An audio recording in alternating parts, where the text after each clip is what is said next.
ano pong masasabi niyo sa mga magkakamag-anak sa pwesto? Ayos lang kung family business ang gobyerno. Kaso public service yan, hindi family reunion. Sir Juan, anong kulay po ang sinusuportahan niyo? Wala. Kasi kahit anong kulay ng politiko, madilim pa rin future ko. Sir Juan, dapat po bang pumasok ang kabataan sa politika? Oo, basta di sila tulad ko, adik, sabog at bungal. Dapat naingipin ang prinsipyo. Sir, anong mensahe niyo sa mga politiko? Huwag puro salita kasi kahit ako, sabog na, napapagod ng makinig. Mas malupit pa sa akin mga yon, adik din, pero sa kapangyarihan. Para silang wifi sa kanto. Puro signal, walang connection. Pare-parehas lang yan. Parang rugby. Masarap amuin, bawal lunukin. Sino po sa mga politiko ang hinahangaan niyo? Yung marunong mag-magic test, nawawala yung budget.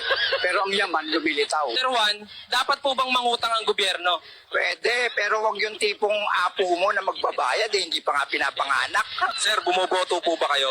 Oo, pero sinusunod ko lang kung sino gusto ng kapitbahay kong mangkukulam.